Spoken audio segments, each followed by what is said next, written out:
Let's do it. So, yeah, welcome everybody. Welcome to Data 8. I'm glad you're here. If you've never taken a class with me before, I like to keep my presentations a little bit smaller because I get access, first of all, to much cooler pens this way. Like, I don't get like a rainbow pen or a highlighter if I make it full screen. And then also, I'm going to switch around between a bunch of different places, especially today. So, it is a win-win. It's a little bit more efficient this way, so we'll get out sooner. That's the deal. And yes, I gave myself a little note to remember to record, so I'm going to introduce myself in just a few slides. Give me a second. But yes, so I am recording this lecture and every other lecture. And I'm also going to give you everything we're going to do today other than the video. So I'll give you all the slides we work on. We'll go through 2 sets of slides today. And then any code that I write, because this is going to be a coding class, right, will be on Canvas for us. So hopefully you found the link to the code from class folder. It's empty right now, but I will put stuff in there today.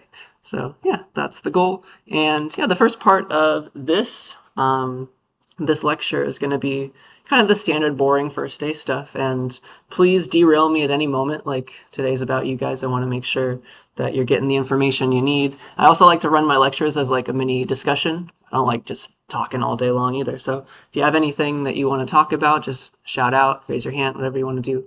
I would like to hear your opinions and stuff. So yeah, that's what I want to do. So yeah, I'll introduce myself. We'll go through the boring stuff in the syllabus together just to make sure it's all been ironed out. And remember, you got to read it yourself, though. We'll try to stay awake during that part. And then I'll give you some data science. Like we'll do a few simple things to kind of show you what's going to happen throughout at least the first bit of this semester, which is going to be great. And we'll go from there. All right. So yeah, if you have any questions, just shout out and I will answer. But yeah, if we're good. Hello, everyone. Let me introduce myself. My name is Lawton Nichols. I use he, him pronouns, and like I like to say, I will respond to whatever you want to call me. So you can call me Mr. Nichols, you can call me Dr. Nichols, you can call me Professor Nichols, if I can spell. But honestly, I'd prefer if you just drop all of those and call me by my first name. Please call me Lawton if you would like. What I like to say is, I don't want your fake respect. I want to earn your real respect, right? So please call me by my first name. I'd appreciate it. And yeah, a little bit about my background is I went to Fresno State for my undergrad and then UCSB, UC Santa Barbara for grad school. I got 3 degrees, bachelor's, master's, and PhD, all in computer science. So not data science, computer science. Data science just didn't exist. During the time that I was in college. It was starting out as I was in grad school, kind of. Then it started to get really popular. More popular at UCSB than computer science. There's more students studying data science these days than computer science, which is surprising and cool, and I'm excited. Yeah, I like to do normal human things. In addition to be a professor, I like to dance. I like to go running and hiking. I like to play guitar, so we can bond over those things in an office hour, perhaps. And yeah, I have a cat. His name is Lonzo. He's very cute. He's much older now. This was him as a kitten. But I named him Lonzo after Alonzo Church, who's a famous computer scientist slash mathematician. If you haven't heard of him, definitely look him up on Wikipedia. He's really cool. If nothing else, you'll know him through one of his students. He was the PhD advisor at Princeton of Alan Turing, who you guys should probably look into if you don't know about him. Very cool, important man. Yeah, so that's a little bit about me. Hello, everyone. And I just want to say at the start, thank you for putting up with me throughout the semester. We're going to get through it together. We live in these weird, trying times, but we'll make it work. All right? We'll all be here for each other. So, yeah, I think I'm ready to go through the syllabus. Are we? Let's do it. So, yeah, I'm going to go very fast because I do not want to spend all day on this, and I doubt you do either. So make sure that you've read that syllabus, just in case you haven't yet. There are more things in there than I will be saying. We just got to get through it a little bit. I'll give you the highlights at least. How about that? So yeah, we've got, first of all, this is an in-person class, and so I'm required by the school. It's kind of weird because like if you go to Fresno State, this is not a normal thing. You don't take attendance usually at a college, but at a 2-year college you do. So I have to take attendance, and here is my drop policy. If you're not here on the first day, as you all are, then I have to drop you. So you guys are going to get marked here. You're fine. But if you, after that, my policy is going to be if you've missed 3 consecutive classes. If I notice that you've not come 3 times in a row, then I'll drop you from the class. That just means you stopped coming. Okay, so that's going to be my drop policy. And as far as lab versus lecture time goes, lab is kind of like a time for you to ask questions and do work during class still. Don't really pay attention to whatever they said on self-service. I have no clue what time they said lab starts for this class. Sometimes it's not even like during, maybe they said lab is only on Wednesdays or something. The way that I like to run my classes is that lab is going to start whenever lecture is over. So just I finish talking, then we can immediately transition into time for you guys to work. Okay?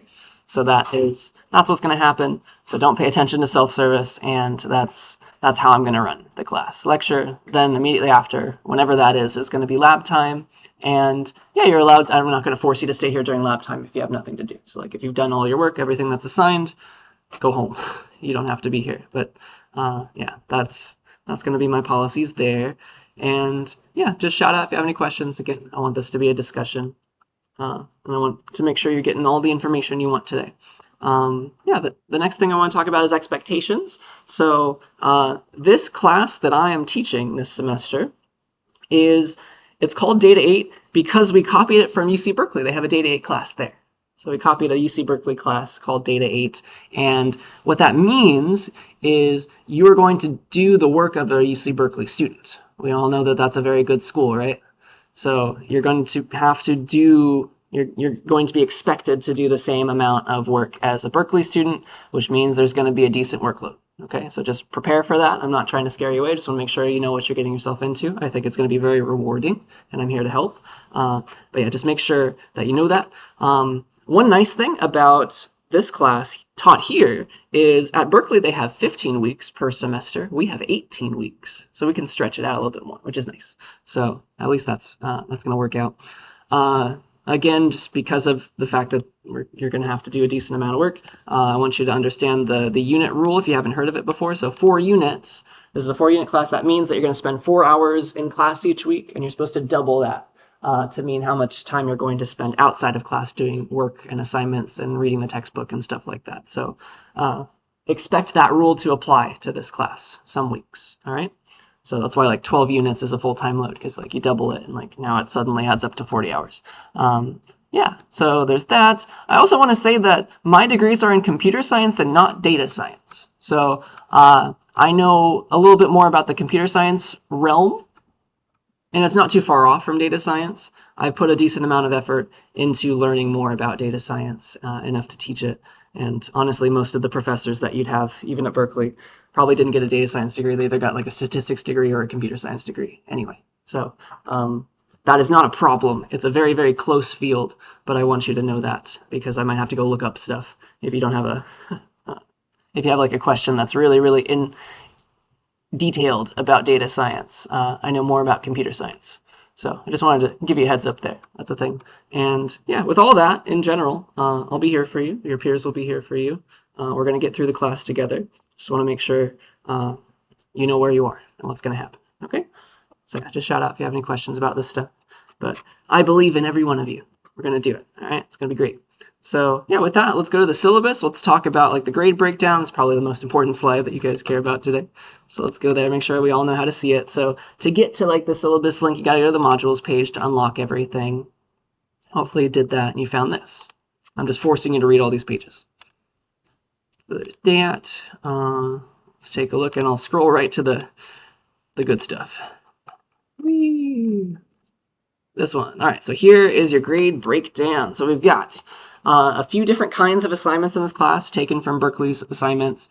You're going to have things called homeworks and labs, just ways for you to practice what you're learning in class. They're more or less equivalent. I would say they're about the same amount of time that they take, but I would say that more of like the homework is meant to be a practice for the lab kind of. There are fewer labs in the class, so technically maybe the lab is the most important percentage, even though they're both 25%. Like there's fewer of them, so each lab probably carries the most weight out of any assignment. So there's those, and then I mean separate from projects at least. So homeworks and labs are like programming assignments that you'll have to work on every week, and then throughout the semester I'll give you like longer projects to practice in like an extended way what you've learned. There will be 3 of those, And yeah, there's those. Those are your main assignments in the class. And then I like to give each week something called a check-in survey. Did you guys see that yet? So every week I release this thing called a check-in survey, where it's just like me forcing you to answer some questions about yourself. Like this first week is just like introduce yourself, because they don't even let me see your guys' major, which is weird. So yeah, I'll just like ask you questions. You'll psychoanalyze yourself every week so that I can hear like what you're struggling with, what you think you could do better on, stuff like that, which will help me get a window into how you're feeling about the class and help me teach it better and help me help you. So I think it's a win-win, an easy, very easy 5% of your grade if you just do those every week. I'm going to ask you to answer some questions about yourself. I think it'll be helpful. And yeah, there's going to be a midterm. Every computer science class that I teach has 2 midterms, so you guys are looking out. So there will be just one midterm actually in the middle of the semester. It's an 18-week semester, so I'll try to have the midterm during week 9.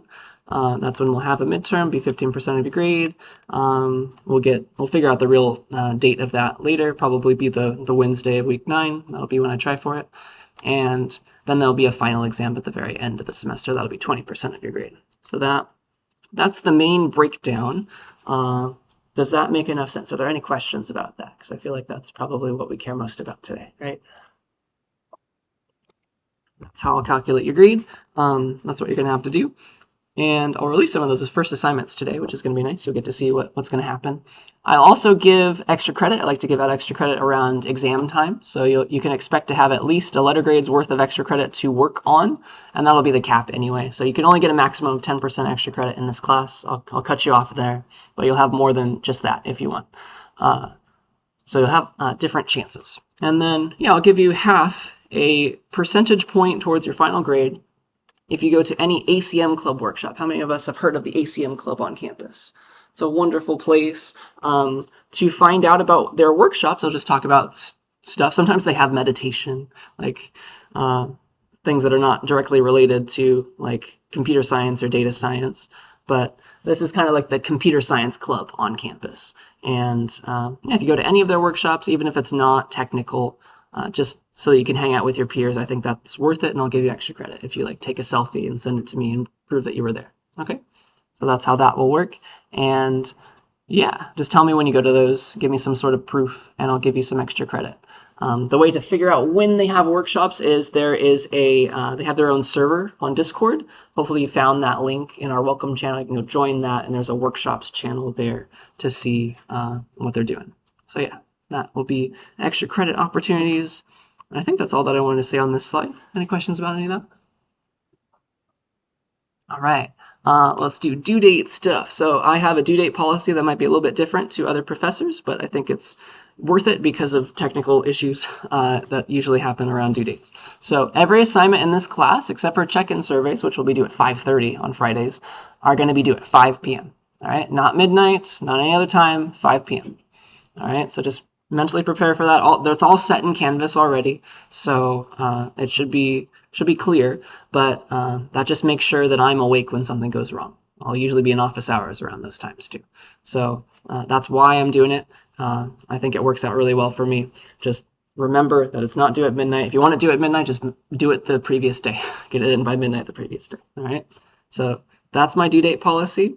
A little controversial maybe, but I found that it works really well for technical classes.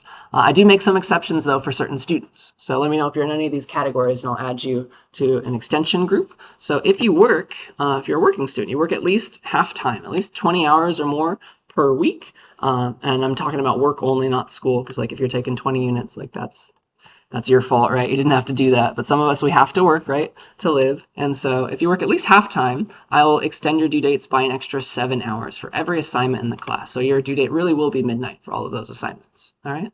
So there's that. If you work at least full-time, so 40 hours or more per week, or if you do something that is the equivalent of a full-time job, like you care for a child, something like that. So if that applies to you, then I will give you an extra 15 hours on all of your assignments. So instead of 5 p.m., they will be due at 8 a.m. the next day. So you can either stay up late or wake up early and get it in.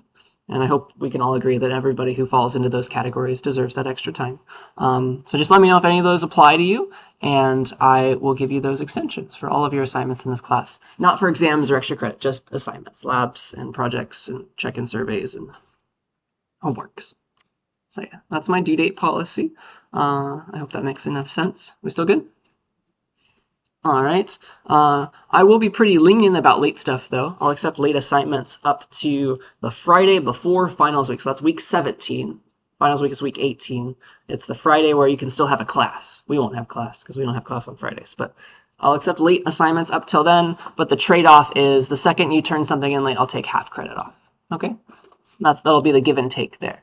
But that'll be a nice, easy way to get some extra credit because we all know that 50% is better than 0%.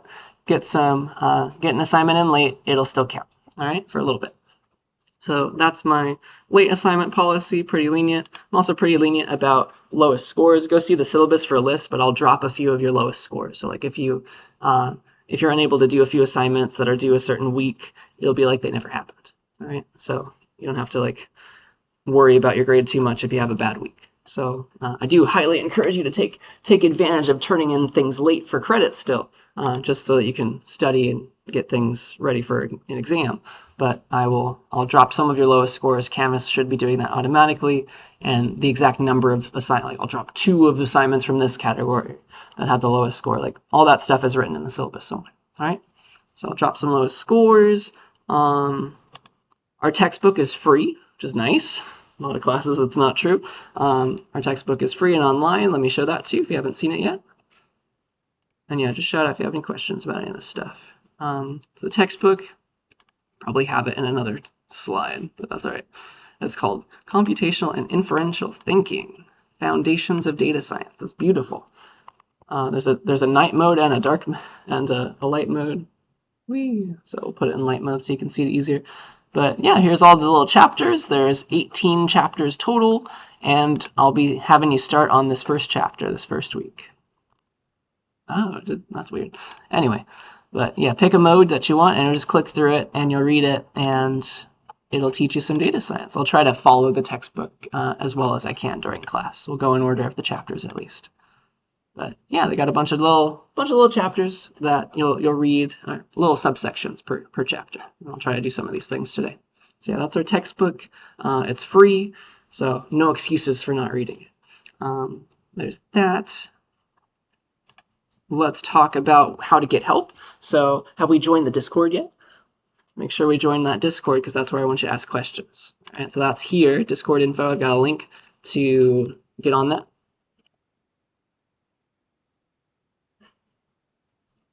Let me show it to you. So when you join our Discord, when you click the link, you'll only get a few channels. You have to click some emojis to, like you have to react to get a few rules to make it look right. So here's our server. You only have the welcome channel and the guide channel available when you join it. But this is where I want you to ask questions. So join up to the get to the top of the welcome channel, click the 100 emoji to add the student rule, click the bear to add the data 8 rule, and add your pronouns if you want. And then here's the ACM Club server, by the way. They have a workshops channel where you can see their workshops. But that will unlock like the announcements channel, the general channel, random, and then also data 8 down here. And so this data 8 channel is a public channel for all of you in the class that have joined, and click the bear emoji. Bear because that's UC Berkeley's mascot. And yeah, this is where you can ask questions publicly, and all your peers and I can see them too. So yeah, I do want you to use your judgment, though. What I don't want you to do when you ask a public question is like give away a ton of an answer, because that's not fair for any of the students anymore. Like you've shown them how to do it. So if you can, rephrase your question in a way that doesn't give a lot away. Okay, so like a few snippets of code, that's fine, but just use your judgment. Don't give away an entire answer. That's more for meant for it to be like a private message just for me. All right, so that you don't give things away. So I trust you. Use your judgment. Know when to send a private message, but try to turn your messages that may need to be private into public ones when you can, because your peers might be awake at 3 a.m. and I might not be if you need an answer quick. All right. So if you want to send me a message on Discord, you can right-click my name and click message. I just can't message myself. Like I can right-click something else and click message though. So yeah, there's a way to message just me. Send me a DM, and I'll look at all your stuff. Okay, so that's how I want you to get help. Please don't send me any emails if you can manage it. Don't send me any Canvas messages because everything, my inbox is disgusting. But I can very easily see like there's a little 1, which means I need to get back to somebody. I can very easily tell that somebody needs some help or has a question on Discord. Okay, so please use that. And I think that's a lot of things. We're working our way through these slides. Are we still happy? Are we still awake? Just let me know if you have any questions. So there's that. Let's talk about office hours. I will be having office hours. My plan is at least to have them after every one of our classes. That's quite nice. Here's the schedule I'd like to have for the semester. Is that big enough? So this might change. The green boxes are when I want to have office hours. My office is just down the hall, which is great. I'll try to have them after every one of our lectures. That's the plan at least, but I might get like meetings assigned to me where I have to change this around. Just like double check this before you come. But every one of my, because I have an online class too this semester, every one of my office hours will be available to join on Zoom if you just want to go home and come back later in virtual form. You can click this link or this link, either one, to get to my Zoom office hours. Zoom only on Fridays, but I'll also have office hours in person on these days. They might move around, but that's kind of when I want to have. Okay. So that's how you know when and where they will be. Please come to them. What else? What else? Yeah, I think the last real thing I want to talk about before we like do attendance and do other things is I want to tell you that this is a technical class, especially if you've never programmed before. You're going to learn how to program. It's a completely different way of thinking. It happens to the best of us. We're going to get stuck on problems. Right? You're going to get stuck. You're going to scratch your head for a while, and you might just not know how to make progress.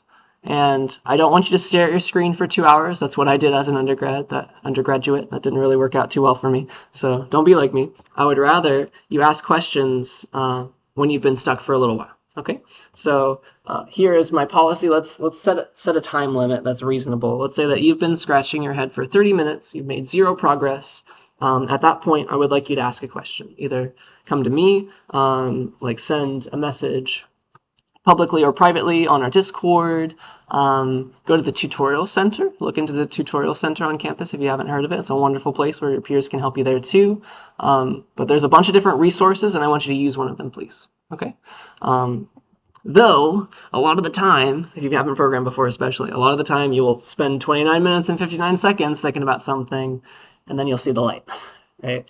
So look forward to that. That's just how you learn and get better as a programmer and as a data scientist. So 30 minutes, though. Let's make that be the cutoff. Okay, so I want you to get help when you need it. That's important to me. I want to help you. Okay, I think that was everything that I want to talk about on the logistics part of the syllabus and everything. Are we still good? Questions about any of that?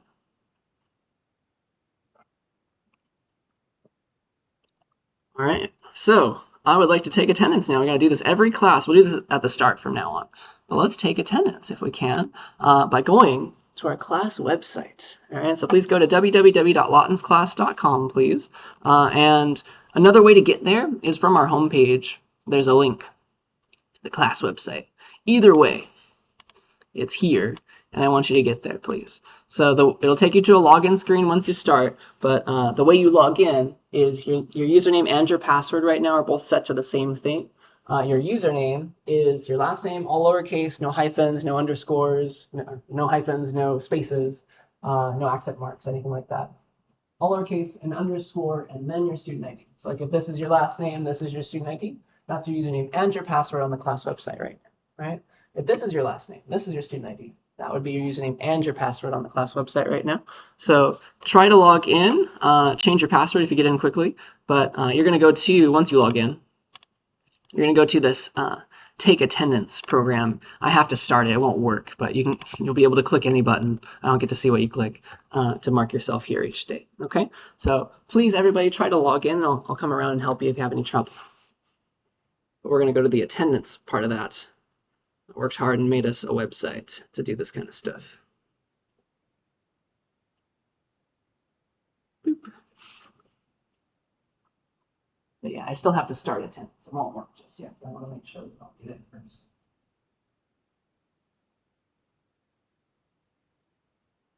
some other stuff that we'll use on that website. See.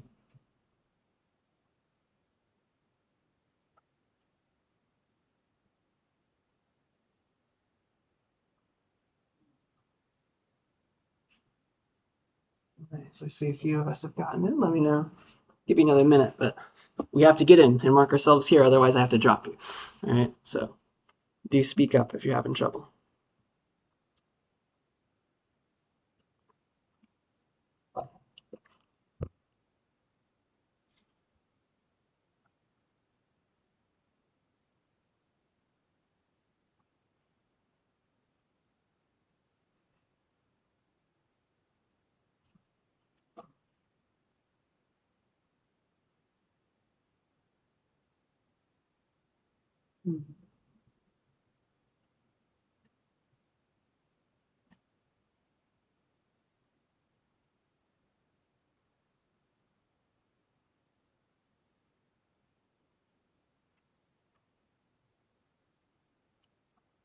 All right. We all able to get in? Let me start the attendance from my end. Cool. So you should be able to click data 8. Once I click this button, you should all be able to click any of the buttons. It doesn't matter. I can't see which one you click. But click one of them, please, to mark yourself here. And if you are as anxious as I am to confirm that you got yourself marked here properly, you can go to View My Attendance the second you click something. Go back to the home page, click View My Attendance, and you'll see that you have been marked here for today. All right?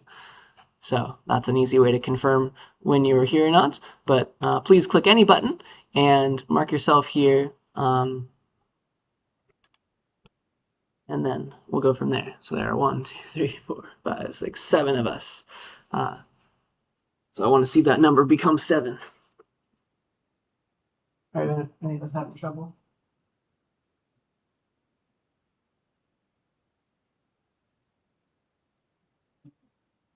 Okay, this doesn't work. You drop me from classes.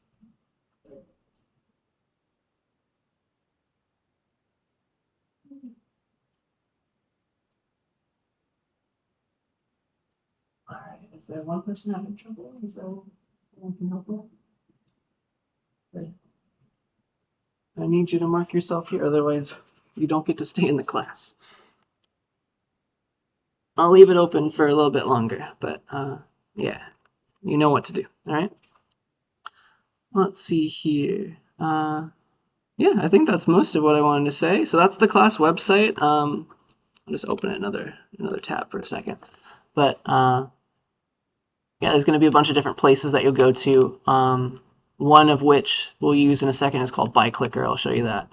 You'll be using the Data 8 assignment submission link a lot in the class to submit your assignments to be auto-greeted. It'll be great. And yeah, we'll go from there.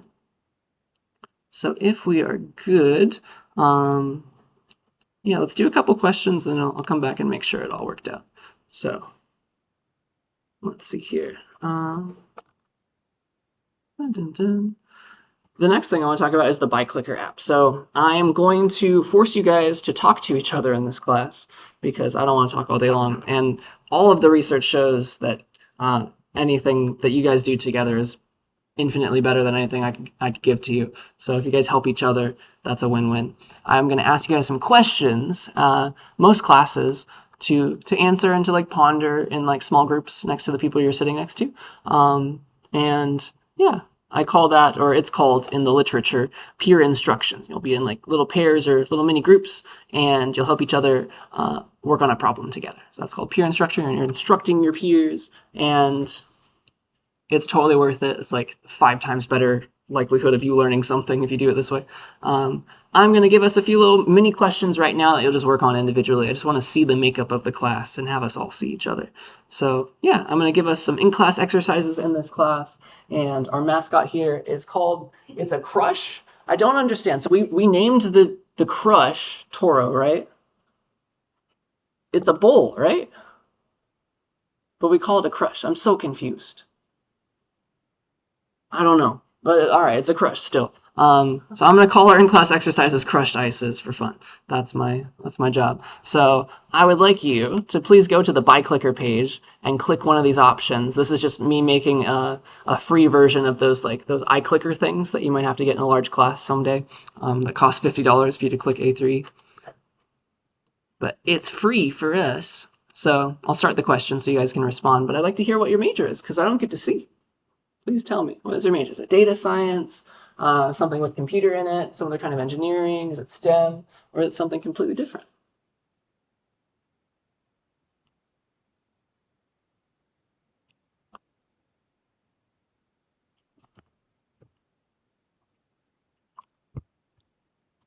Yeah, let's see what our peers are. Who they are. What's the makeup of the class?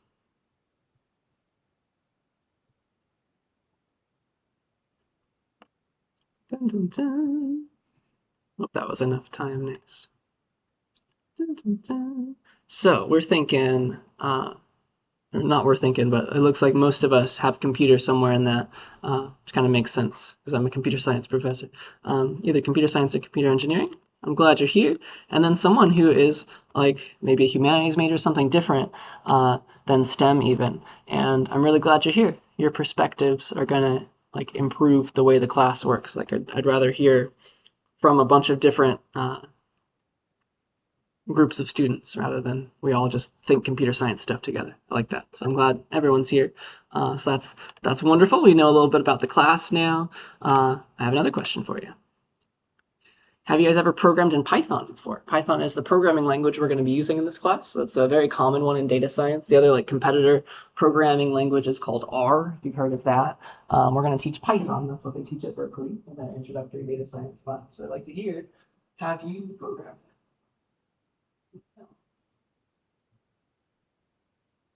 So I get a feel for how much we know.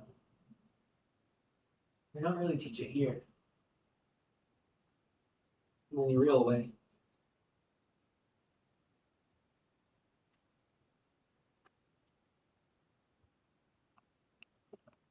Was that enough time?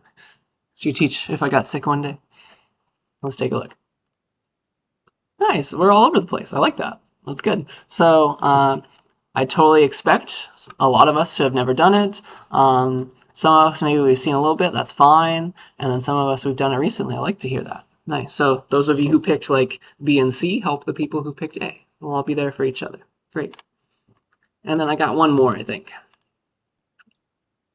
My last question for you is, have you ever taken a statistics class before? This class does not require any like prereqs or anything like that. No computer science classes, no statistics classes, but data science in general. I'll introduce it a little bit in more detail later, but data science is like a weird combination of programming and statistics. So I'd like to know, like, do you know enough statistics? Have you seen much of it? I took one statistics class in college. Maybe you have too. You have a data science major here. You'd be required to take statistics class. If you want to take the major in addition to other majors as well. Two extra classes. What's one of that one?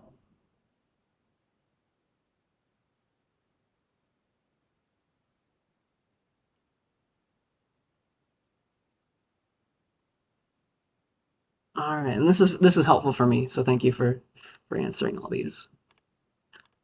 Nice. So yeah, some of us have, and so yeah, those of you who've picked B, help the person or people who've picked A. We'll all get through it together, and I'm going to teach you everything you need to know from scratch. It's going to be fine. But I just wanted to see where we are right now. And so yeah, I think I'm going to stop the attendance. If you're someone who wasn't able to log in and do attendance, please come to me after class so that I don't drop you. But I think we're good. So thank you for humoring me. Nice. Are we ready to learn a little bit of data science now? We've done all the weird logistical stuff. We know what the class is made up of, what our peers are like. Let's learn some data science. Yeah. All right. So let's see. I got another set of slides for that. I'll give you two sets of slides today. Let's talk about data science. So I I'm so excited. It's going to be great. So the first thing I want to say is the stuff I'm going to talk about today is going to be from chapter 1. So please, this is every time like I have a new set of slides, I'm going to tell you to read something usually. So this is your time now to start reading chapter 1 of the textbook. All right? It'll follow along pretty easily or pretty closely with what I'm going to do today. So please do that. And we'll go from there. But yeah, I want to talk about data science really quick and then give you some examples of it. And that'll be the class for the day. There'll be some lab time later. We're supposed to, because this is a longer class, we're supposed to have a little bit of a break, like a 10-minute break in between lecture and lab. And so once I'm done talking, I'll give us a 10-minute break and we'll come back and we'll do lab stuff together. Okay? But yeah, we'll get through these slides and then we'll have a break. But let's talk about data science. What in the world is data science? Maybe we've learned a little bit about it. Maybe we've taken like we've like searched it on Wikipedia. We've looked at the catalog description that I wrote once upon a time that I can't remember what I said. Let's figure this out together. So what in the world is data science? It is, like I said, a weird combination of programming and statistics. It is it's the idea of we have so much data in the world now. Like we have all these accounts in all these different places. We have some pretty powerful computers as well. We've got all these GPUs, right? They're doing AI stuff too. We've got all this data, and we would like to extract some information from that data. That's all it is, right? That is a very vague idea, which means it can apply in a bunch of different places. But that's all data science is. You're taking like strong computing power, and you're throwing you're writing programs that do statistics essentially, and throwing it at that data, trying to extract useful information from that data. And it's so vague, it applies to everything. It's also kind of a bit of a bunch of buzzwords combined. So like data science is one thing. You've heard of machine learning probably, AI definitely. All of those things are under the data science umbrella. They're all just kind of similar terms for the same thing. All AI is a certain kind of statistics. It's using neural networks to do some sort of things. Machine learning is again, you're throwing a special kind of math at data. That's all it is. They're all together. So in a data science degree, if you go further into data science classes, you would probably end up taking a machine learning class. You probably take an AI class to learn how to build AIs from scratch and stuff. So that's kind of fun to think about. And so there's plenty of good examples about this stuff. So like you probably have one or the other of these. Like if you have a Spotify account, or you have a TikTok account, those are great examples of applied data science. So like when you have a Spotify account, you get like that Discover Weekly every week, right? That playlist of things that Spotify thinks you would like to hear. And do any of us have any idea how like TikTok recommends us videos or Spotify recommends us music? Have we heard any ways that they do that? To like what you've already watched or listened to, and then it kind of Yeah. goes and looks at like the genres or any artists or like that, or that they communicate with sometimes even like the producers. Good. Music wise, they'll go back to that and push out different new music that they have already made or something similar. Yeah, nice. So get your basically data that you've already given them. Yeah. They've got data on you, right? They've got data on you. You've got your liked songs, your liked TikTok videos, the people you subscribe to. And they've essentially put you in a very large multidimensional space. Like they put you're that dot there. All right. Like let's use TikTok as an example. Like you've liked a bunch of people and a bunch of videos, and they have placed you in a weird multidimensional space based on your interests, and they put you there, more or less. And then they've got, do I have a different color? Yeah. And then there are a lot of people like you, but not quite you, right? Not your same account. There are a lot of people who have followed mostly the same TikTok creators, who've liked mostly the same videos as you. Like they're over here, they're kind of next to you. And then there's people way over here that like these people like cat videos, these people like dog videos. I don't know. All right. So like they've placed you in this space. What they can do is they can recommend you videos that the people close by you liked. Can't they? Like this person has seen a video that you haven't, but they liked it, and their interests are very similar to yours. Apparently, they've measured you in a certain way, so they can give you all the videos that they've liked, and then give them all the videos that you've liked. And most likely, either you guys will like come closer together, like, yeah, you guys like the same videos, or they'll notice like, oh yeah, actually you like different things, and you'll move around in space. That's kind of all it is. It's math at the end of the day. Like, who's close to whom, and based on your interests, you can be placed in the world, kind of, on a graph somewhere. It's like, this could be cat lovers, this can be dog lovers, this can be wild card, I like rabbits instead, something like that. So that's a thing that you can do, and I'm going to give you the first bits of those ideas in this class. That'd be great. All right. So that's fun to think about. So yeah, what you're going to learn in this class, then, something concretely, is the ideas of like, we're going to start with some data. I'm going to give you a bunch of data sets that we're going to deal with, and we're going to learn how to ask questions about that data, like real good questions where we've explored the data and we see that, oh, it would be nice if I knew this. I don't have it immediately. I'd like to get that answer. So we're going to learn how to do that. We're going to learn how to ask questions about data that like are informed questions. We're going to learn how to answer those questions as well. And that's a really powerful thing in itself. Like, that's a great start. Like, that's going to be a lot of the semester, like the first half of it, kind of.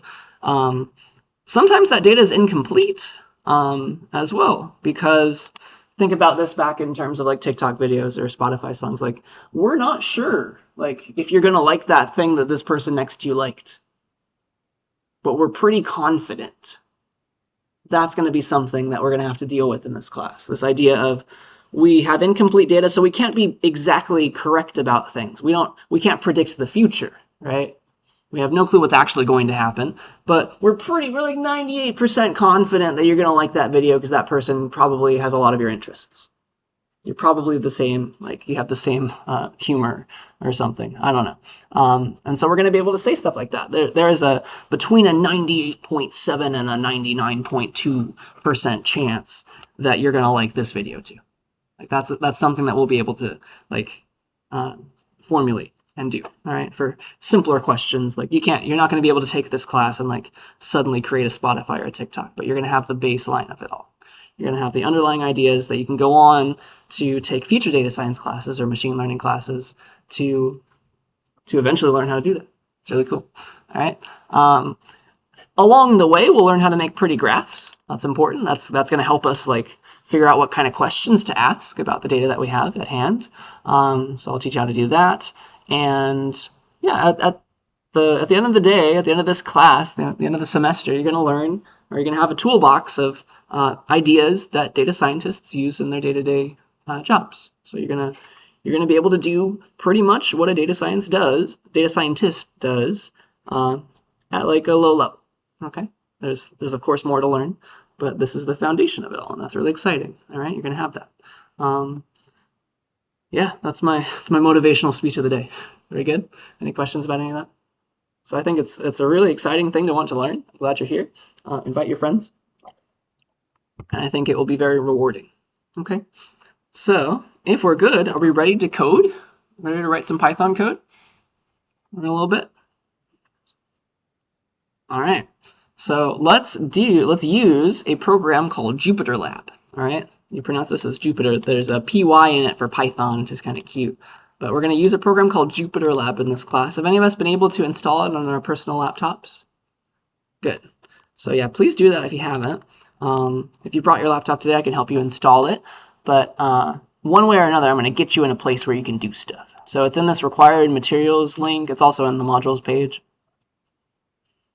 But if you're on the big computers, I don't think you're able to install this. There's another thing that you could install. I'll tell you about it. But there's like a link to download it. I'll help us with this during lab time today if you want.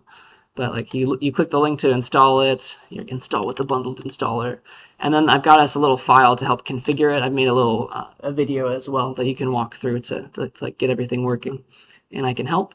But where I want us to be right now, if we haven't got it installed, and I don't expect you to have, is I would like you to use this link right here. Click this magic link, that link right there. That takes us to a place called mybinder.org, and it's just like a little online version of Jupyter Lab. So if you click that, it'll give you a little temporary tab where you can do work, and that's a perfect place to be for right now, for today. All right. Do remember though, if you do anything important here, you better immediately save it, because the second you close this tab, all that data goes away. It's like it spins up just like a tiny little server for us to use every time we open this tab. It's a very nice service.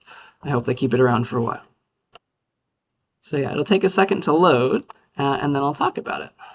But this is a place called Jupyter Lab. All right, one way or another, if you open up a program, make a new file, if you've already installed it, or if you click the link, it'll take us to a place called Jupyter Lab. And the way Jupyter Lab works is you make a new, what's called notebook. All right, so it has like, it's kind of wrapping around the idea, the metaphor of like you're in a lab, like a research lab, like you're taking a chemistry class. You have to have like a lab notebook. They're doing that like in a virtual way. And so there's going to be a bunch of different things called cells where you do some work. It's finally going to load. Nice. A bunch of different boxes called cells, and each of those boxes are places where you can put code and then like see an output. Put more code, see another output. That's the kind of thing. So here is my here's Jupyter Lab. It's got some things. It's got two cells, two rectangles right now. They're called cells, and that's where you can put code. All right. So I've put some default code here that you'll need eventually, but you can just click delete, the little trash can, get black to blankness, where there's nothing at all. So yeah, that's where it starts by default. It's called a code cell, and that's what you want to begin with. But what Jupyter Lab is, it's a place where you can make a bunch of cells. It's like a little lab notebook with a certain order, and you could type Python code in those cells, and it will run for you when you press the play button as it's selected. Okay, does that make enough sense? Let me show it to you. So what you can do is something, you can put any Python code here that you want. Easy first thing to do with Python code is to type math. All right, so 2 plus 2 is valid Python code. All right, and this is a cell, and you can click the play button to run it, and it will show you the output and move on and make a new cell. See that?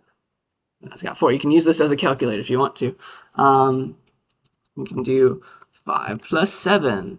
And because you're going to be typing a bunch of code, you don't want to have to like move your hand to the mouse, click the play button. So a shorthand for I would like to run the contents of this cell and see the answer and give me a new one, please, is instead of moving your hand, you can press Shift Enter. If you press Shift and Enter at the same time, it will run your code cell and make you a new one. All right, so you can do some simple math that way. And yeah, that's Jupyter Lab and Jupyter Notebooks in a nutshell. I'm going to make a file that I'll give you later. It'll be black and white version, but I'll do the same stuff. 2 plus 2. What did I do? That's good enough for now. So yeah, that's what you can do. And I would like you to have a little mini question time. This is like one of those teach a person to fish moments. I'd like you guys to figure out how to, in a Jupyter Notebook in Python, this is Python code, so that's what you can search for if you need help, but try to calculate 2 to the 5th power. Try to calculate. We know that it's going to be 2, 4, 8, 16, 32. Try to calculate 2 to the 5th power using Jupyter Notebooks, using Python. Press the Shift Enter, press the play button on a new cell. See if you can find that answer and get Python to calculate it for you. All right? There's a couple ways to do it. You can search for it if you like. But I'd like you to figure it out, because there's going to be a bunch of stuff that we talk about in this class that you read about in your book that's kind of glossed over. It's very important for you to learn quickly how to ask the right questions to Google. Like, all right, I'm in Python. I'd like to figure out how to take a number to power of them. Try to search for that.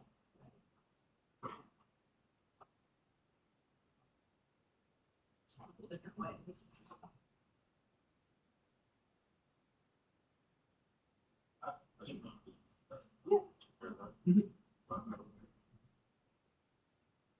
Yeah, so you either press the play button, or it's not just enter, it's Shift Enter. You hold Shift and then type Enter. It will run your code. Yeah, it's making new cells. So type like 2 plus 2 again in one of those, and then do Shift Enter instead of normal Enter. There you go. Yeah. So yeah, regular enter is not going to work because it's possible to have multiple lines of Python code that you want to run all together. And I'll show you that soon.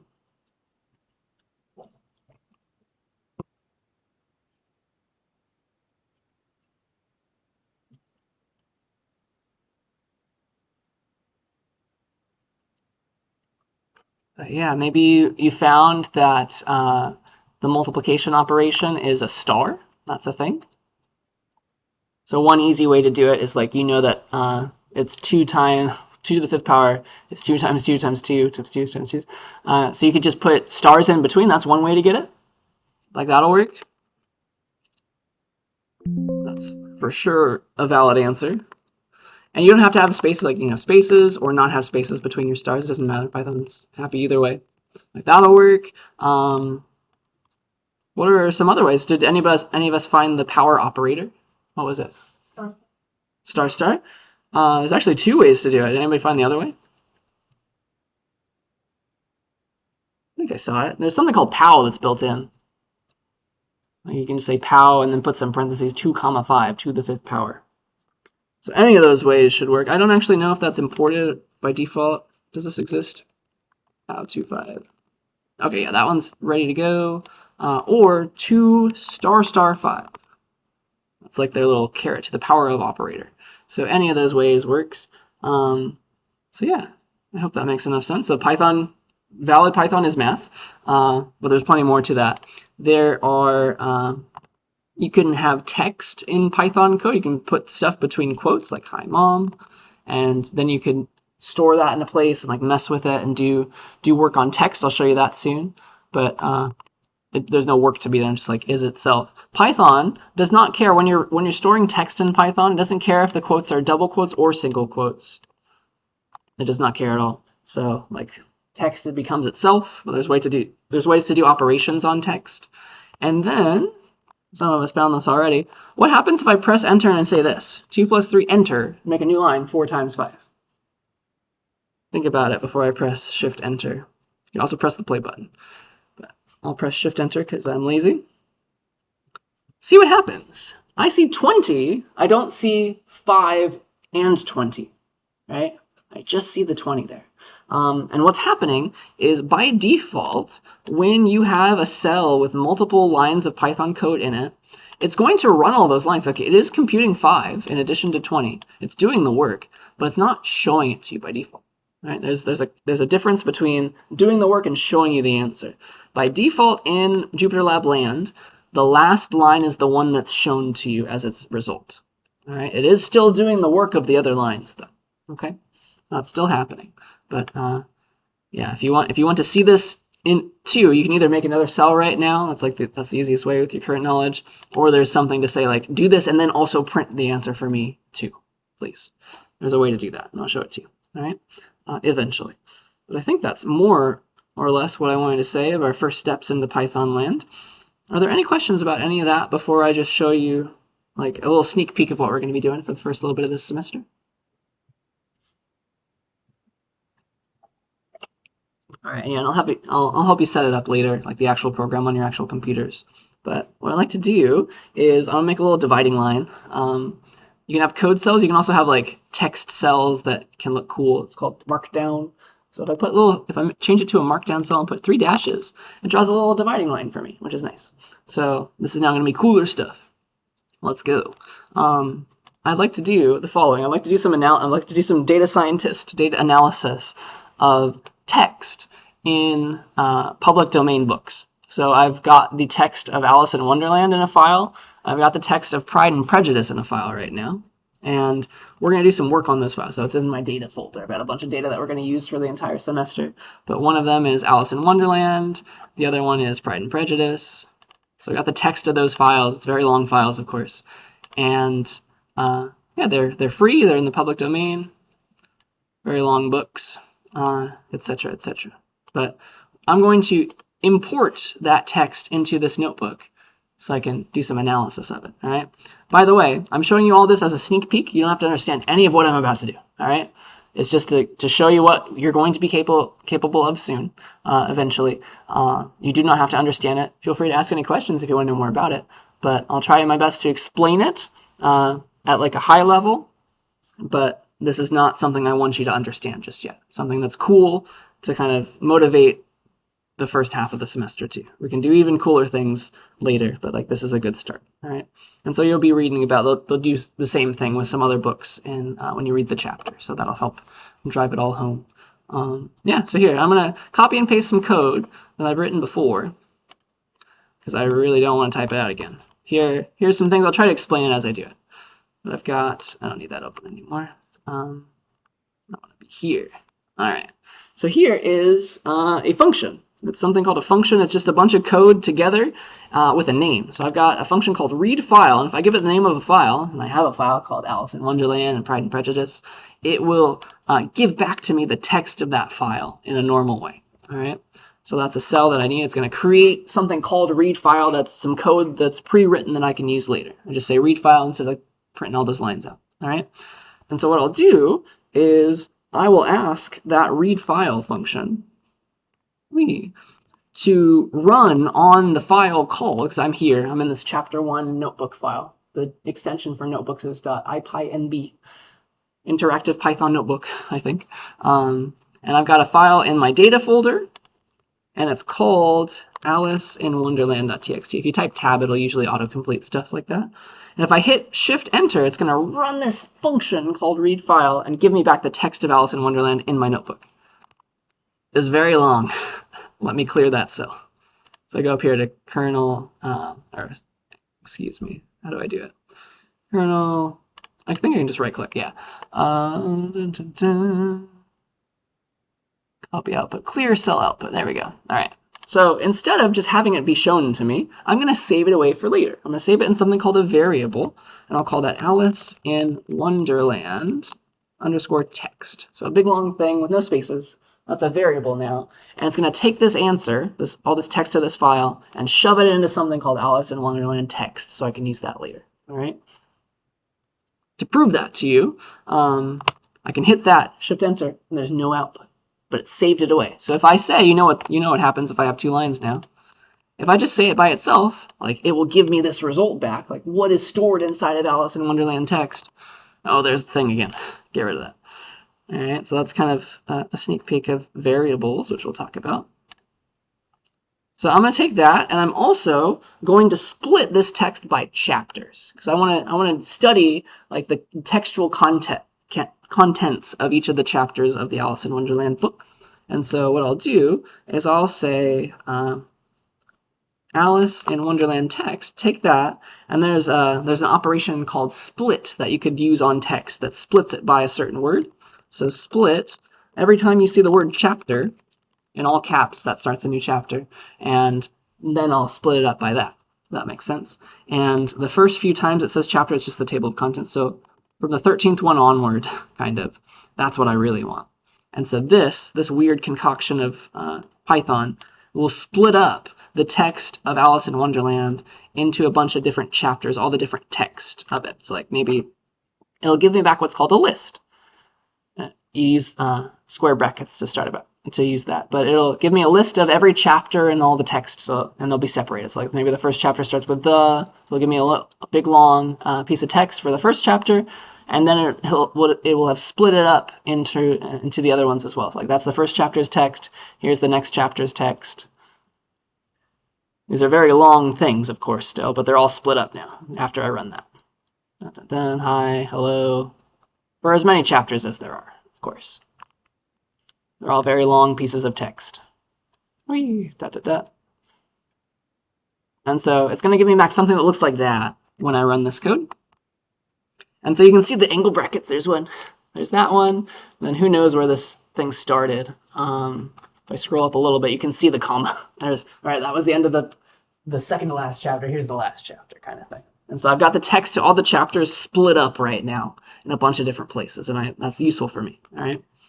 So I'll do that, and again, I don't really want to see it. I just want to save it for later. So I'll clear the output, and I'll call this something. Like take that answer and call it like Alice in Wonderland chapters. Save it just like that in a name for later, all right? It's called a variable. I'll do the same exact thing for Pride and Prejudice. Pride and Prejudice. Pride and Prejudice.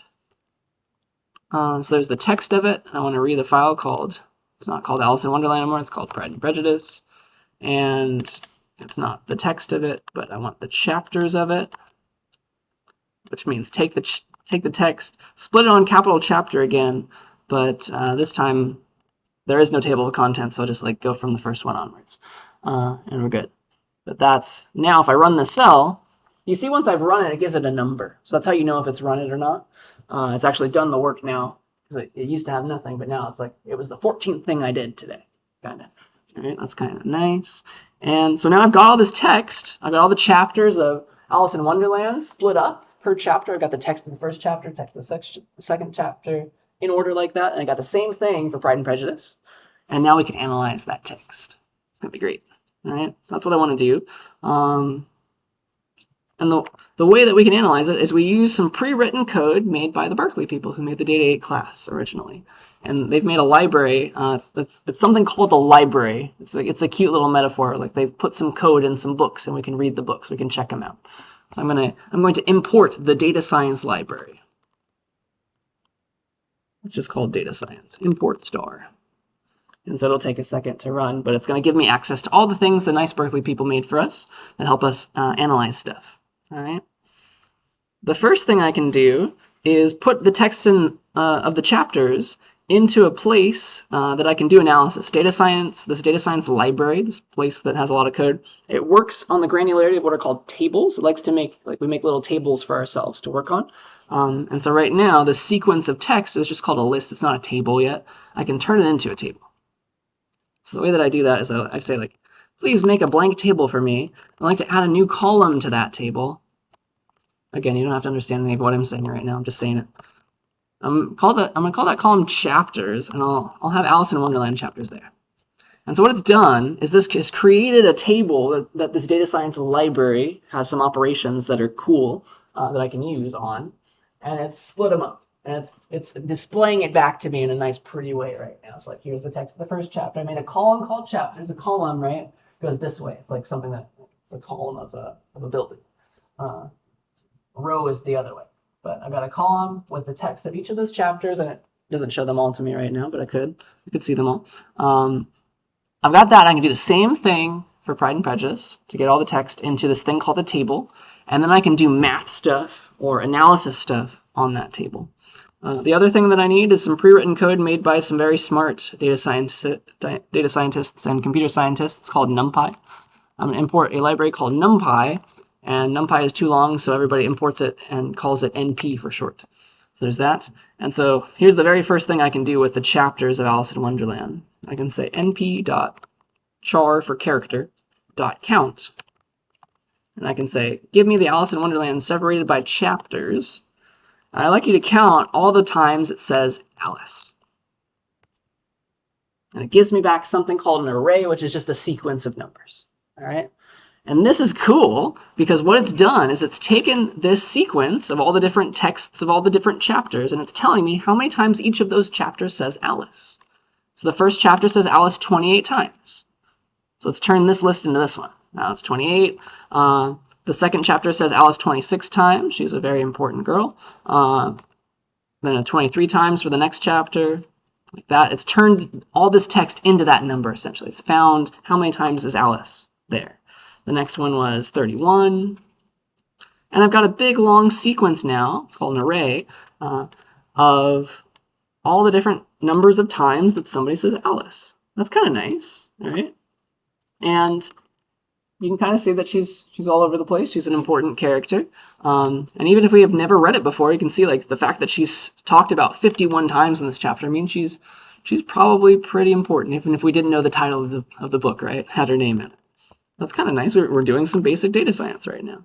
There's some other characters in this book, like you got the Queen of Hearts. I'll just say Queen, capital Queen.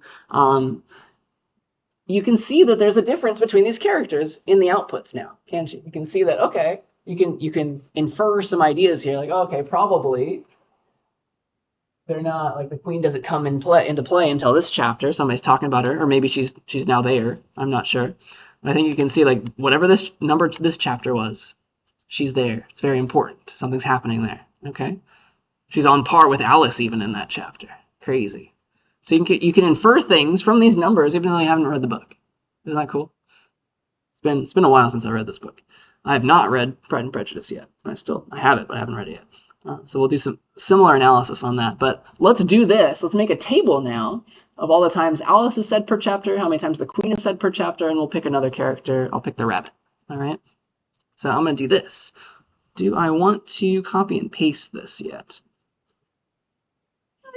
I got a little bit of time. I'll type this one out. I'll copy and paste the others. So what I'll do is I'll make a blank table. I'm going to add the following columns to it. All right. So I'm going to give myself some space. You can make it pretty in Python if you want to. Like, here are the columns I want. I want a column called Alice for all the counts of how many times Alice appears in each chapter. That's this operation. Comma. I want to do the same thing for the queen and for the rabbit. Again, you don't have to fully understand this, but this is kind of cool. Here's how many. I want a column called queen, and this is going to be the counts of all the times queen is said per chapter. And the same thing for rabbit, capital rabbit. And then this last comma is unnecessary. All right. And so this makes me a brand new table, and I'll call it counts, counts for all the counts of people.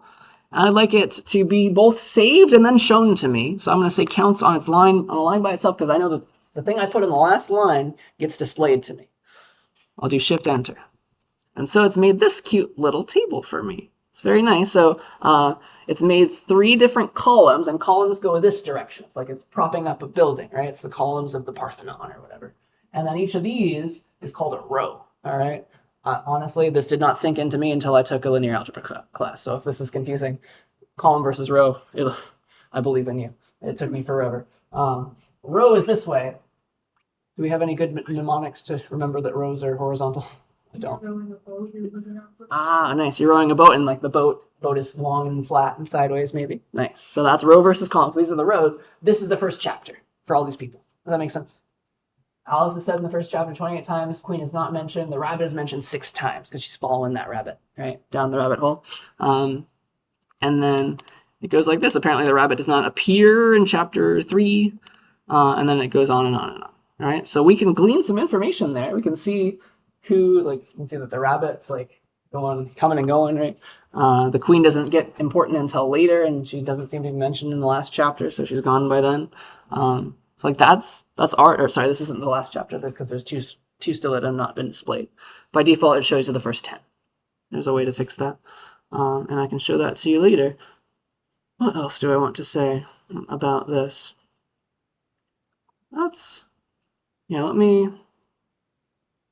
Let's draw some graphs, and then we'll go from there. All right. So here's what I want to do. Now I'm going to copy and paste because this is stuff that you don't really have to understand just yet. But it's cool, and I want you to see it. All right. So here's some code I'm going to paste, and it's going to take this table and draw a graph out of it. Isn't that cool?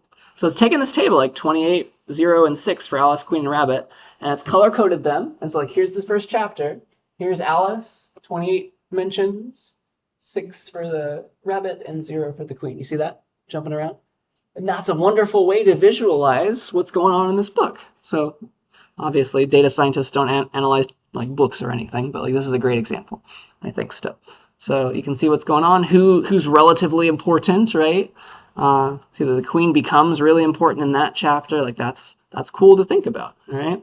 So I think I just gave away an answer. So like, here's some questions I want you to think about. Like, what chapter does the queen become important? And now that we've made this graph, I think you can kind of read it off the graph now, right?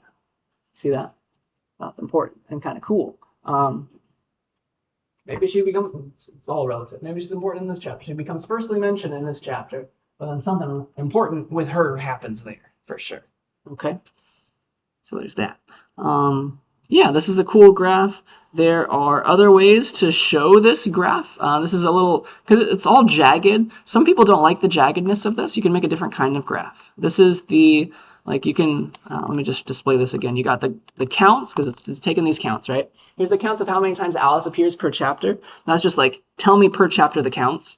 There's a different way to do this, though. You can say, instead of that, you can take the cumulative summation. It's like 28 first, and then instead of 26 next, it's going to be 28 plus 26. Like it's always getting bigger. It's always incrementing, increasing. It always remembers what was there before.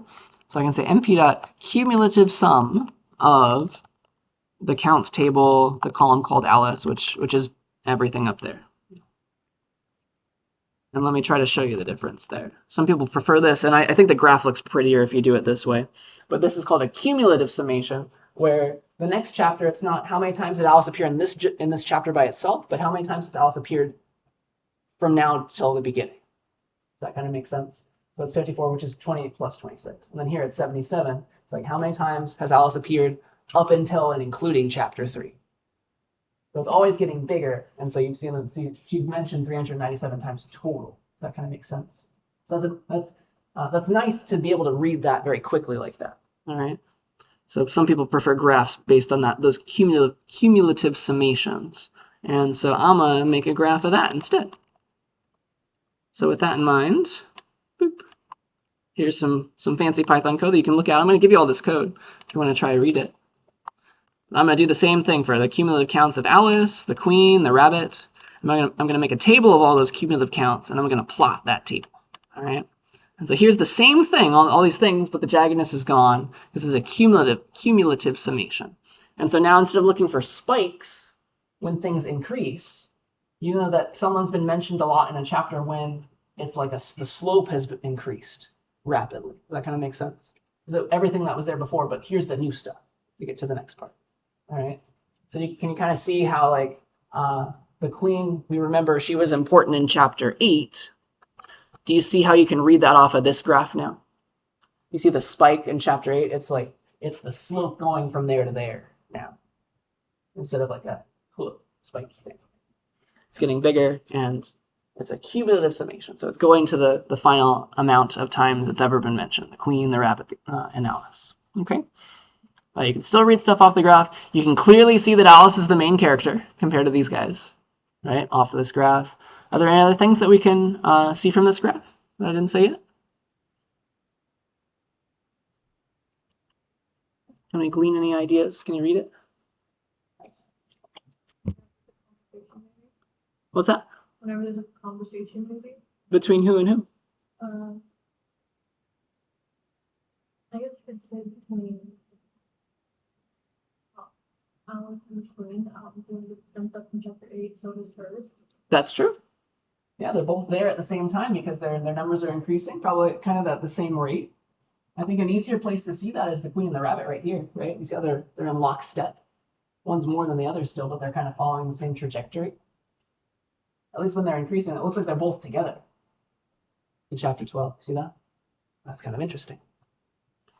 So that's some stuff you can think about, right? You can do the same thing with Pride and Prejudice. Let's do that. I'll just copy and paste those because you kind of get the idea now. But yeah, this is kind of fun. So here's all the chapters of Pride and Prejudice as a table. It's a thing called a table. And then let's keep track of a few different people. Let's keep track of, you've got Elizabeth, you've got Mr. Darcy, two very important characters. Then you've got one of Elizabeth's sisters, I think, called Jane, and then Mr. Bingley, who is Jane's suitor. Okay, so Jane ends up with Bingley, and Elizabeth ends up with Darcy. And what I've done is I've got all their counts now. So I made a table called counts in a fancy way using Python. So like chapter 1, it's Jane and Bingley who are starting off being mentioned, and then Elizabeth comes into the story, and eventually she and Mr. Darcy get together. Makes for good fiction. But if there's a lot more chapters in this book, there's like 12 chapters in Alice in Wonderland. There's apparently 60 chapters in Pride and Prejudice. So if you want to see all the counts all at once, you can say the name of your table and you say .show. Show me the whole thing, please. And that just expands it. That's one thing you can do. And so at the very last chapter, it looks like it's the two most important people are, who are they? Elizabeth and Darcy. The story focuses on them towards the end, but not necessarily in the first couple chapters. So that's something we can do with them, and we can try to do the same thing for the characters in this book. All right. We got their tables. Let's make a plot with cumulative sums again, because I like those. You can look at the slopes to see what's kind of important and what's going on. And so here per chapter, here's all the people: Elizabeth being mentioned, Darcy being mentioned, Jane being mentioned, Mr. Bingley being mentioned, up to chapter 60. And can you guys kind of see how who's with whom?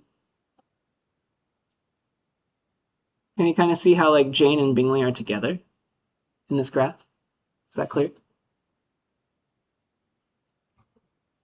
Because they're mentioned at similar rates, right? It's not that like we know that Bingley's being mentioned more than Jane probably because of like he's higher up than her. But you see, when he's flat, she's flat too.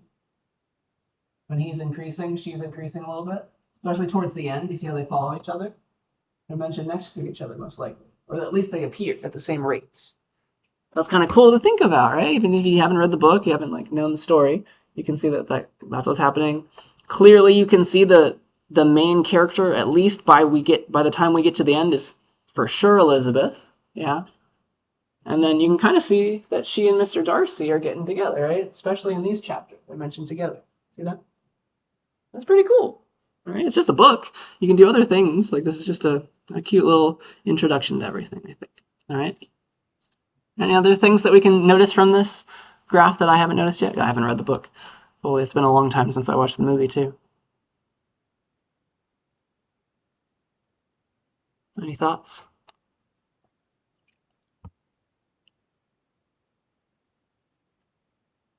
It's easy to kind of see when people are not mentioned, like Bingley is for sure out of these chapters. He's on like vacation or something. I don't know. So you can get a lot out of graph, right? That wasn't necessarily easy to see from just all these numbers in a table. Does that make sense? That's where we're going. All right, that's useful. Useful knowledge. Let's see. The last place I want to go today is I want to talk about lengths of things. So we'll get to this question in a second, but a question that I'd like to ask for us eventually is, what is a good number for the average number of characters in any sentence that anyone could ever write? We'll use the books as a guide for that. But it's an interesting question to ask, and we can come up with an answer based on Pride and Prejudice, based on Alice in Wonderland. So I want to deal with lengths, numbers of characters. There's an operation for that in Python land. It's called len for length. So I can take the entire text, or I can take all the chapters of Pride and Prejudice, split out like we have. I've split them. I can get the length to get the number of chapters. Pride and Prejudice chapters. There's 60 chapters total, so there's 60 bits of text, one for each chapter. And then I can also get the length of any piece of text. Like I say, give me the length of hello between quotes. That's how you say you want to talk about text in Python. There's 5 characters. The length of that is 5. So there's that. So I'm going to use len a bunch of times to get the lengths of the chapters and the lengths of some other things. It's going to be great. And just as an aside before we go there, there's another way to plot stuff that's kind of cool. It's called interactive plots. If you turn on the interactive plots and do the same thing, it draws this kind of picture for us. It's one where you can like zoom in on the graph, and then you can like put your mouse over and it's like interactive, and you can see like what was the count for Elizabeth here. It's like, all right, yeah, there's chapter 50, X was 50, then it was 508 times she was mentioned. That's kind of nice as well. You can turn it right back off. It's called a static plot, the ones that we were doing, just like by themselves. So there's a time for each of those. And so what I want to do is use this kind of len operation. It's called a function. I want to use that to get the lengths of all these chapters in a cool way. All right, so I'm going to make 2 variables, one called length A for Alice, and then length P for Pride and Prejudice. I want to get the lengths of each of the chapters. So give me the lengths of all the chapters, and I also am going to count all of the periods in each of those chapters. All right, this is my goal right now. And so I've done that with that code. And so if I just type it by itself, it prints it out to me. But this is length of Alice in Wonderland. So the very first chapter of Alice in Wonderland has this many characters in it. Spaces, letters, commas, periods, stuff like that. There's 11,000-ish characters in the first chapter of Alice in Wonderland. And there are 44 periods in that chapter.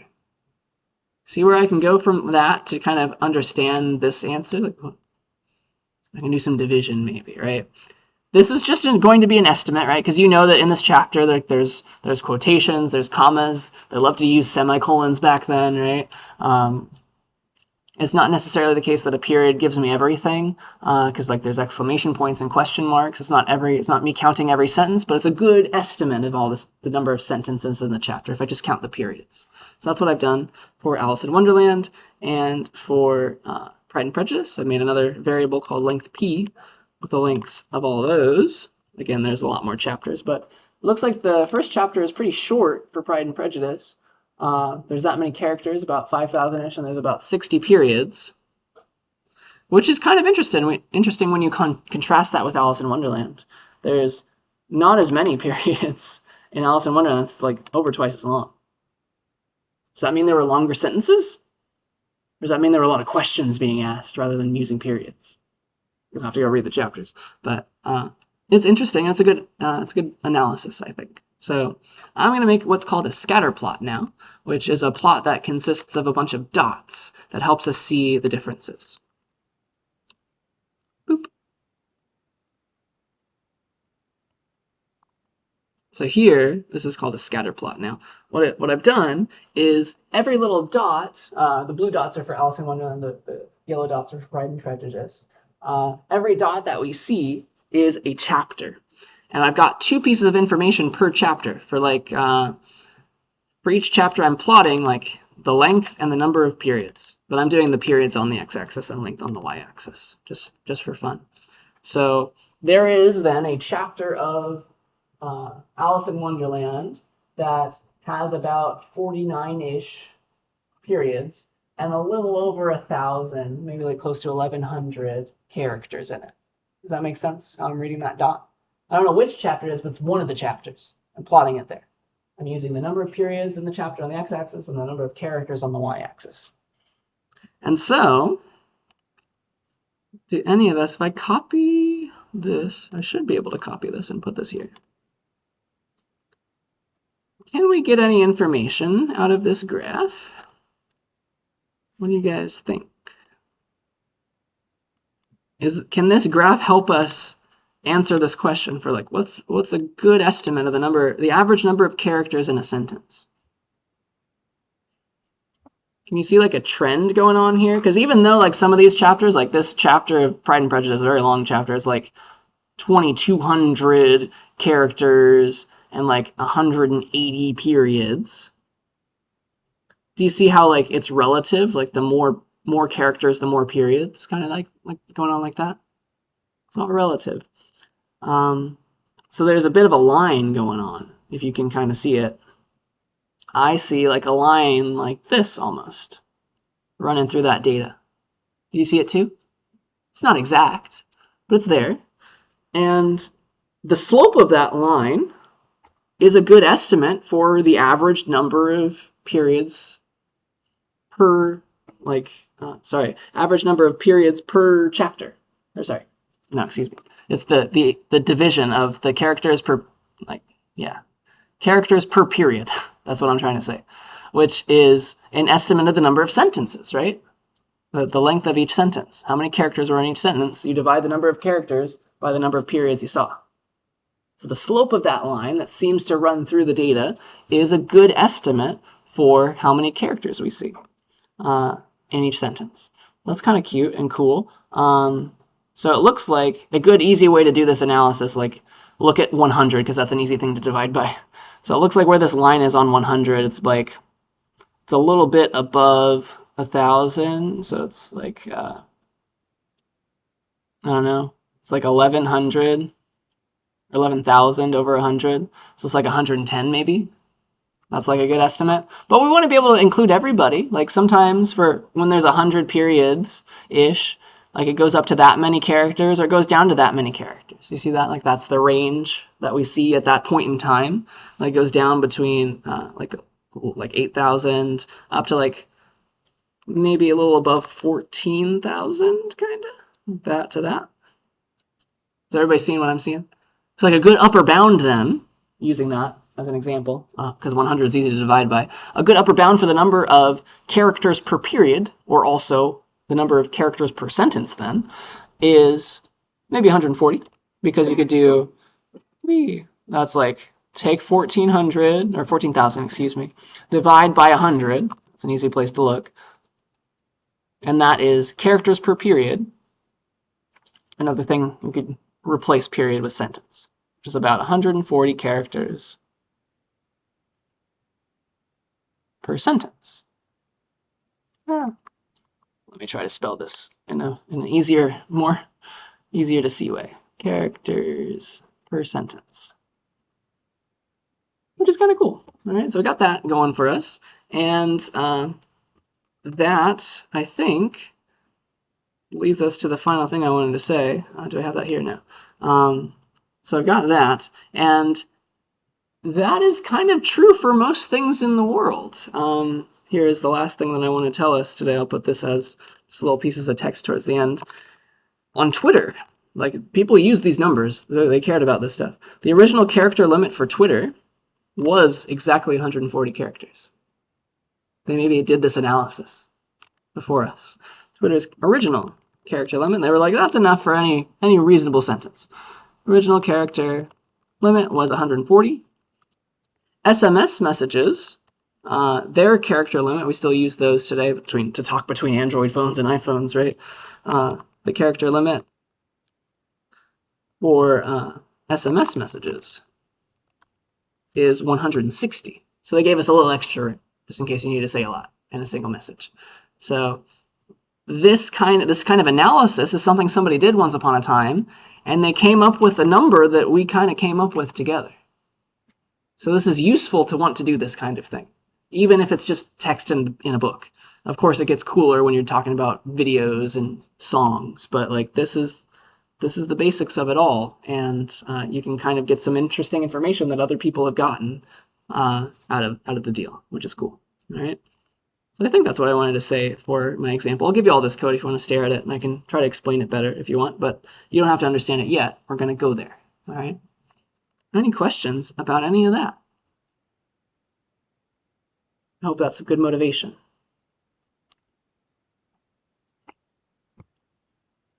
All right, if we are good, I would like to, usually in class, what we're going to do is the lab time will start right after the lecture is over. Just on this first day, just to make sure that you know you can do it, I want to just like programmatically take a break. We'll all take a break together. We're mandated, we get a break of like 10 minutes for the longer classes that we have.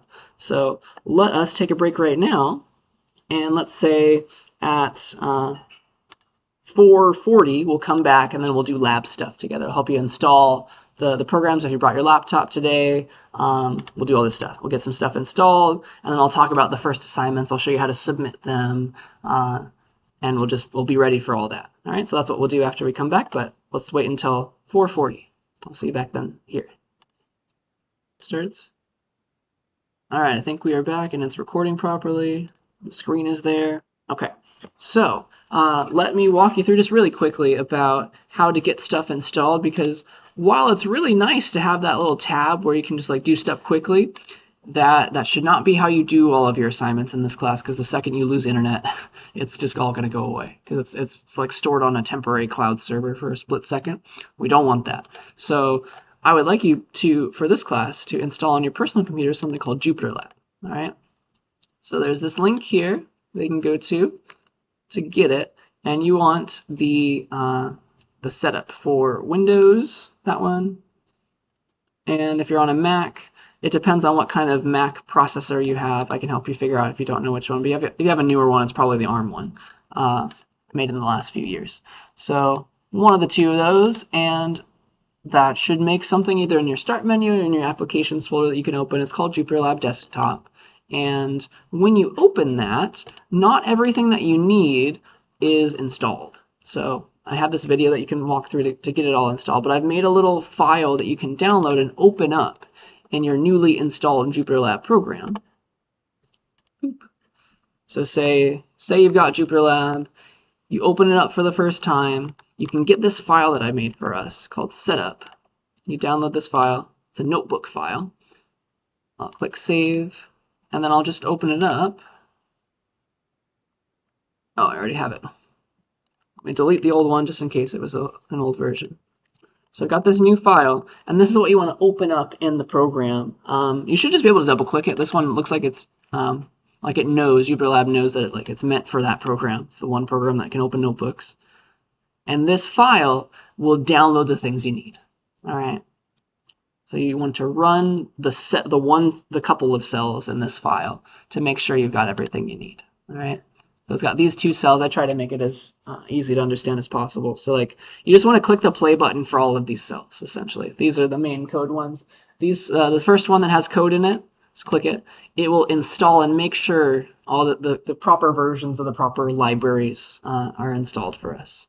There's one that does grading, and then there's the data science library that includes the other things. So it'll take a while for that one to run. You just want to keep it going and make sure like it turned into a number, because it had a star a second ago and it was still trying to do stuff and installing.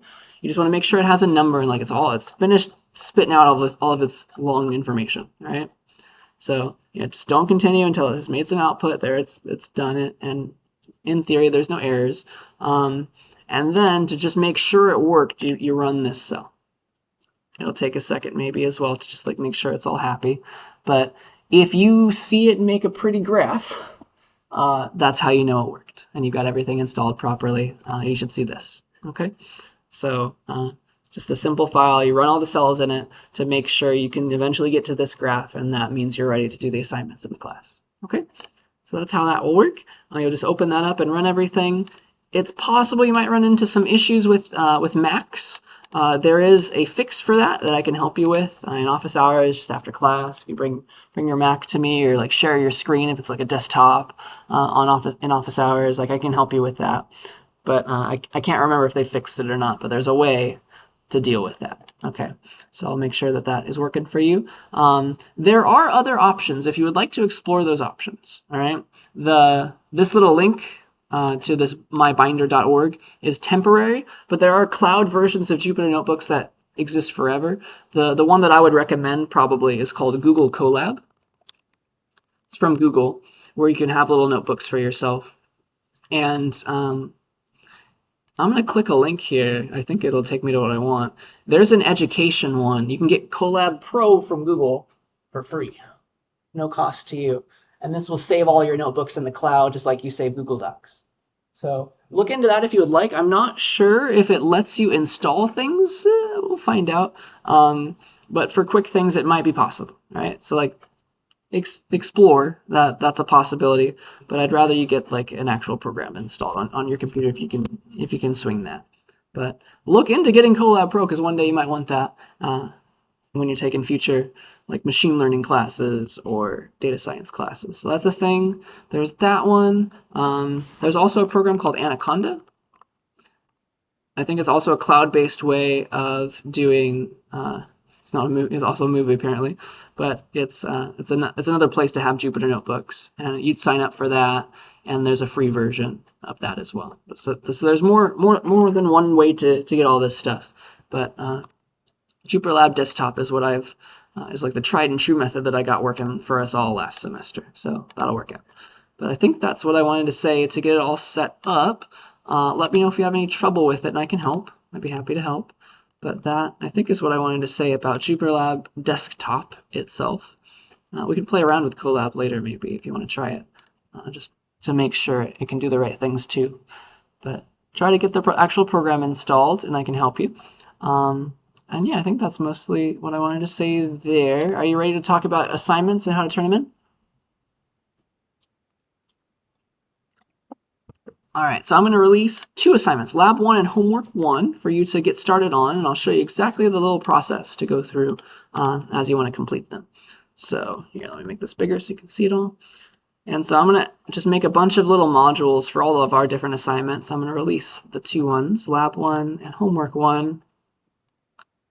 I'm going to make it so you can see this module.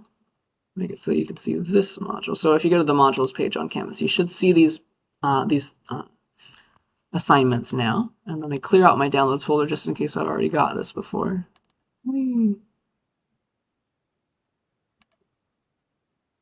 Yeah, I don't know actually how I want to do this. That'll work. So yeah, if you want to start an assignment, apparently Lab 1, the order of it is try to start with Lab 1 if you can. Lab 1, Homework 1. They go hand in hand, though, but I think Lab 1 kind of introduces you to the most things to start off. So try to do Lab 1 first. And so the way you get all the code to get started is you click the link, and there's just a zip file that I've made for you. So you download the little zip file, and you'll extract it somewhere. All right. So here is the file that I've downloaded. You can make like a Data 8 assignments folder for yourself, something like that.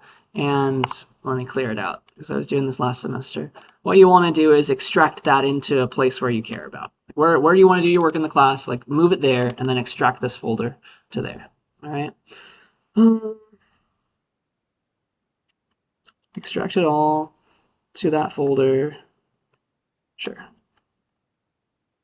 All right, so I've extracted that into a folder called lab01. Sorry, it's so small. It's like there. I use the zip file. Oh gosh, close. I use the zip file to extract it to that folder. I'm going to get rid of the zip file now. And now inside of this folder, there is the notebook. It's called lab01.ipynb. So that extension is your notebook file. Can we not do this? I don't know why it's giving me all that. But that's the file that you're going to want to open. The easiest way to deal with all the assignments in this class is to do what I just said, to pick a folder where you're going to put everything. I've called that Data 8 assignments in my downloads folder. You can put wherever you want, of course. But if you do it that way, when you open Jupyter Lab, it can remember a folder. It can open up an entire folder for you. And I think that's a good way to go about things. So I can say open folder. And then I can go to wherever I just made that folder with everything I'm ever going to put there. So like Data 8 assignments at that level. Because I'll put other homeworks and labs in that folder as well. And say I'll open that folder. And that's a good start. And then once I'm there, I've got all of the different files in that folder. For you, it'll just show you everything. So it'll show me everything I could ever put here. So like you'll put the homework there as well. Like I can go inside of the lab 1 folder, and that's just like you're there for every possible thing you'd want. So you can always click this folder to go back out to the original folder that houses everything. So that's a great way to put like all of your assignments. You just open up that same assignments folder every time you want to do work and go to the folder, the inner folder that contains the assignment you care about. All right, so here's lab 1. And you just want to follow along and read it all out and run all the cells. So the very first cell is important. It initializes a little mini autograder to just make sure everything is working. You can play through the cells that are text, but there's no code, of course. But yeah, if you just click play, you can just read along with it. It's a very nicely made homework file that kind of shows you some stuff. Like here's a way to print multiple things. It's a function called print. Very nice. So yeah, if you just follow along with all that, eventually you'll get to you'll learn some cool stuff that I haven't taught you yet. It's perfect because there's not enough time for everything. But eventually you'll have completed the assignment. You've run every cell in it. Every time you run a cell that has a question in it, sometimes it will check your answer like this. Dun, dun, dun. So sometimes when you do, you're supposed to fill in the ... of course, and it's trying to tell you what to do. But every time you run a cell or you do a part of a question, this is apparently question 3.1.2, it lets you see whether or not you responded kind of correctly. This is like the little auto grader in a sense. It has some test cases to make sure you've typed in the things correctly. This is not the final say as in terms of your assignment score or anything. This is just like a sanity check at this end. You still have to submit your assignment once and for all to my my auto grader on the class website, but this little dot check will make sure that if it was meant to be a number between 0 and 1, like a percentage value, it's going to make sure that you did that right. It's going to tell you that some of the things about your answer were correct, but not that your answer is perfectly correct. Does that make sense? So it's checking for sanity, okay, this was supposed to have text in it. It was supposed to be this exact number, but you got it wrong. Something like that. All right. So it's saying some things like, okay, some of the checks they did pass for some reason, but so you'll get a little bit of credit. But there are some hidden tests that you don't get, that I'm not showing you, that are going to be run when you actually submit it. So this grader.check is not actually doing the full thing, is what I'm trying to say. All right. So your grade is going to be based on some hidden tests that you can't see, but this is still helpful for you. Like you want this to all pass before you submit, because it's making sure that your answer was formulated mostly correctly. All right. There may be some issues still. But yeah, that's just how you run through it. All these little cells will run. Sometimes there's some checks like that. And like here's another check, for example, like you fill in the dot dot dots, you run the dot check, and it'll tell you you want to see that they all passed. There's some hidden ones though that are still running though on my end once you submit. But yeah, once you've done all that and you're ready to submit, or like it's the due date, you want to get whatever credit you can. You can submit as many times as you want to the class website. I want to say that right now. You can submit as many times as you want up until the due date. And your last submission is the one that gives you credit. Okay? So that is my gift to you. You can submit as much as you want, get it right in the end, but remember that if you submit 1 second late, it's going to be half credit. But yeah, the very last thing, once you've gotten everything in the format that you want, you've run all the cells, this last line is going to export your work for submission. All right? So it's doing some stuff. Oh gosh. Because I didn't run all the cells, I think it's unhappy. Let's see.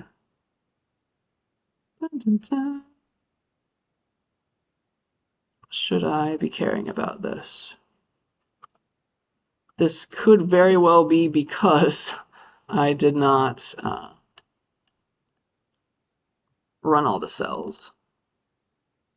But eventually it's going to make a file for us. Let me tell it to run everything. Let's see if that fixes it.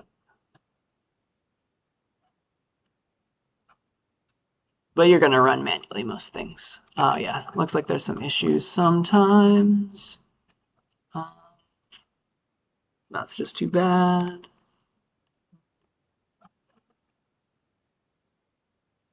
But usually, gosh, it's hard when there's errors because I'm not completing this assignment right now, of course. Can I select all of these? I'm trying to hold shift. All right, I'm just going to press play a few times then. Whee! Just going to run as much as I can, and I think that should work in theory.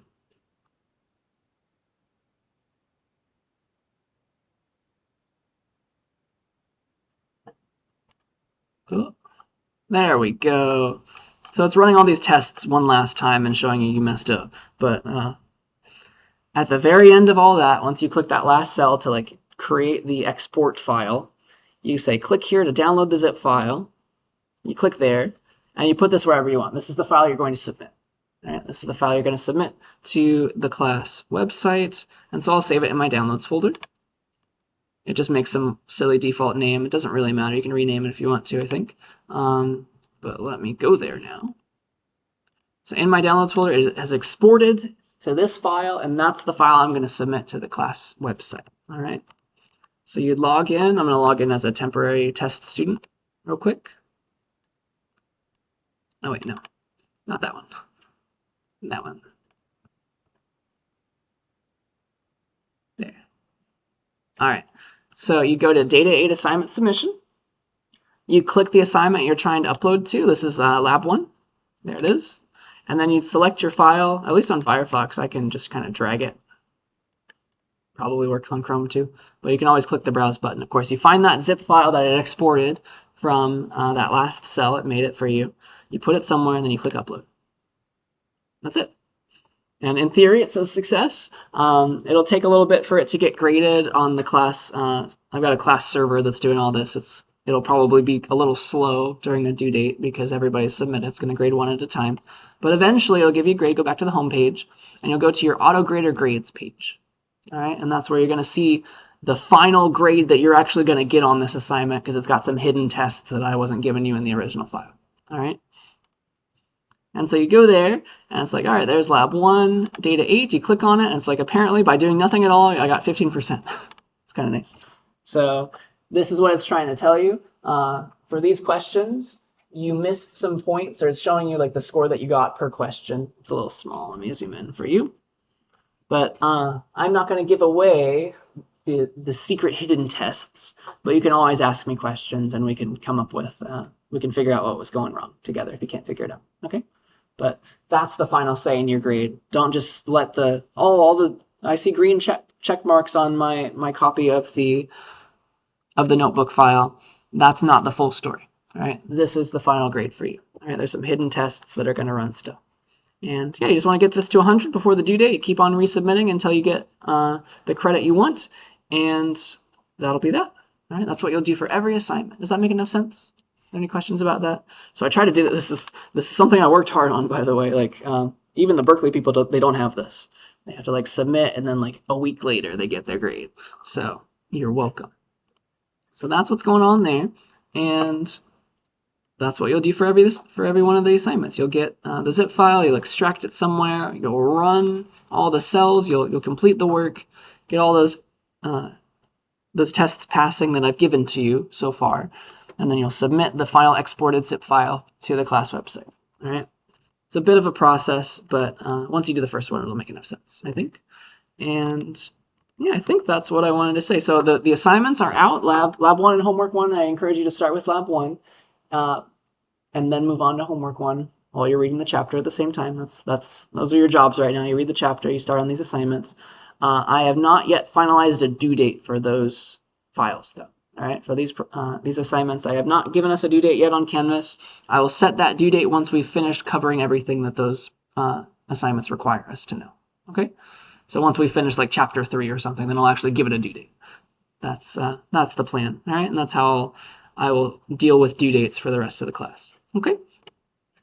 I think that is most of what I wanted to say. So you know what you can get started on, you know what to do, you know how to submit and see your grades, and yeah, just let me know if anything goes wrong. I mean, there's probably some bugs somewhere. We'll figure them out together.